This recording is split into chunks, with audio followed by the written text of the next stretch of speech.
Hi,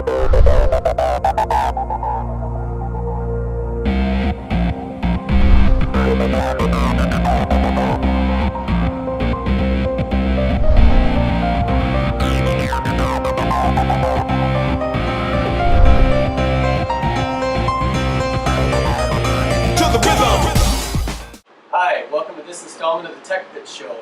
I'm Joe. I'm Austin. Today we're going to be talking about a couple pieces of technology that you can use in your class today. The first piece we're going to talk about is just to kind of polish up those smart lessons a little bit. It's really easy to get stuck into having a white background with black text and taking stuff off the internet that maybe isn't as good as you'd like it to be. I'm going to show you how to use a screen capturing tool to take screenshots from your PDFs of your teacher manuals, and also I'm going to show you how to make your very own custom backdrops so that they're uniform throughout each day's lesson. It's pretty basic, pretty easy. It will take a little bit of time to sit and go through it, but once you're done doing it, I can guarantee you, you will be thankful that you have it, and substitute teachers will be praising your name. and all those little things, they help with instruction so much. Any little bit of extra engagement you get from your students really does help bring your instruction to life. Yes. We're going to pause now for a quick commercial break, but we'll be right back.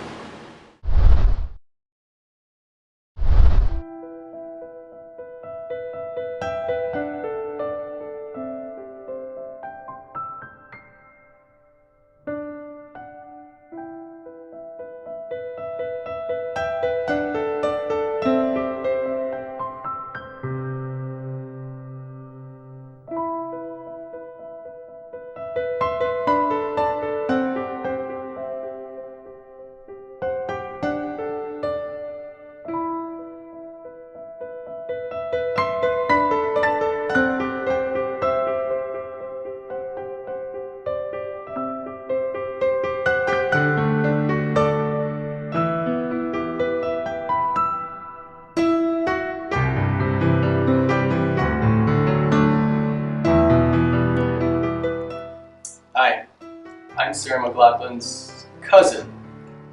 Please say that you will be the answer for the lonely technology that needs your use right now. Technology that can change and enhance your instruction. For just 20 minutes a day, you can rescue this forgotten technology from their desolate, dust-filled locations and bring a reinvigorated focus on best educational practices back to your classroom. This is your chance to say, no longer will I sit by while technology goes unused and unloved. Please visit the YouTube channel on your screen to get involved today.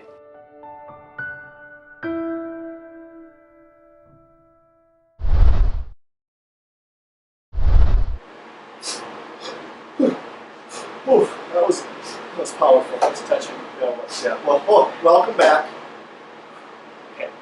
Okay, clear myself first. Yeah.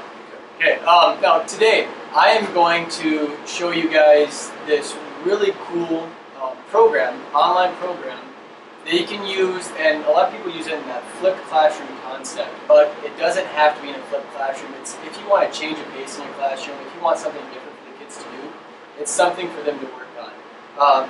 Basically, how it's working, it's called edpuzzle.com. And edpuzzle.com is a place where you go on, you create a video, you can either create it yourself or you can download one. And what you do is you actually edit it to, you can embed questions, you can embed you talking over certain parts of it. So imagine watching a YouTube video, but every so often it stops and there's a question that you have to answer to move on. It's just a great way to monitor comprehension and see where students are with the concepts you're doing. There are some drawbacks when it comes to getting kids signed up. It does take a little bit of time, but I did it in my class today and it took maybe 5 minutes to get everyone set up. And it really was beneficial. The kids are engaged. It's a lesson they can go through and be involved with. Are you able to add links or anything in there? Can they click and then move on to something else outside of the video? You certainly can add links. There is, instead of typing a question, you can add a comment. So if you want to link to something else, you can do that as well. There is a way to make other projects in there as well. I didn't quite dive into all that, but getting started on it, it's very simple. They have a lot of lessons already done. So if you're looking for something quick to do, even you don't have to go in and make your own lessons. A lot of the lessons are already done for you. Yeah, and Joe did a very nice screencast on that, so be sure to check down below, click on Show More, and make sure you find the link to his screencast. This week we have a teacher spotlight. We have 2 teachers in 2nd grade, and they're going to show you what they're doing with 5 shared iPads. Let's take a look at what Kim and Heidi have going on.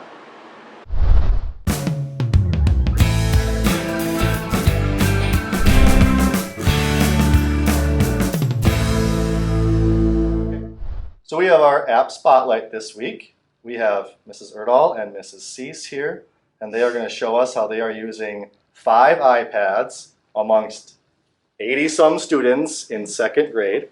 Mrs. Erdahl, how do you use yours? My students come in the morning and we take assessments right away in the morning on comprehension, the books they've read from the evening before. Do you find that it's easier on the iPad for the kids than going on an actual computer and typing their stuff in?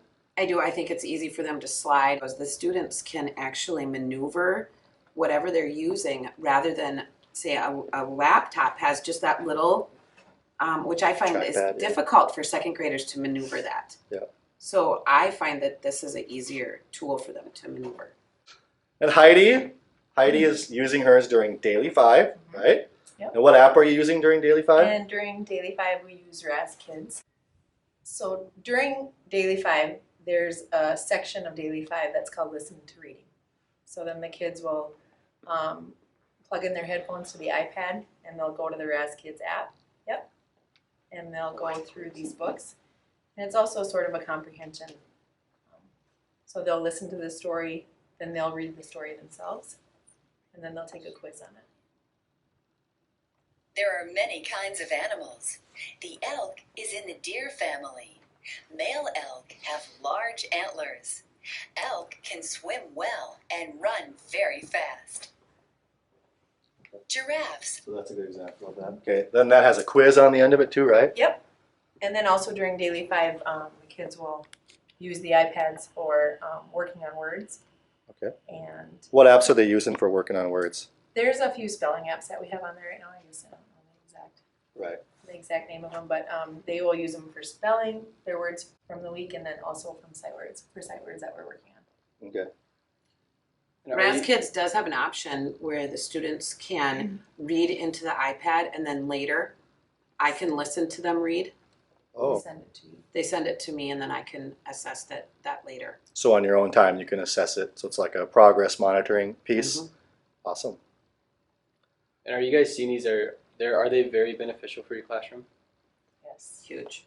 And we would love to have more because we're sharing, like Austin said, the 5 amongst the 4 grades, which is kind of hard sometimes. Especially when we all need them at once. Yes. Yeah. I think we're fortunate to share right now and we all see huge potential. Alright, welcome back. We want to thank Heidi and Kim for taking the time to help us out and really show how they're using technology in their classroom. They did a great job of using their limited technology resources to really help enhance and make their students' instruction a lot better. If you guys have anything you feel that you're doing that other teachers need to hear about, reach out to us and let us know, and we will spotlight you during one of our next episodes. Be sure to be emailing us, comment in the comment sections below with anything you want us to cover or maybe you want to know more about. Maybe something you saw online and you're not sure what it is. We'll dig into it and we'll do the work and we'll check it out for you. And remember, stay with us. Stay out of the pit.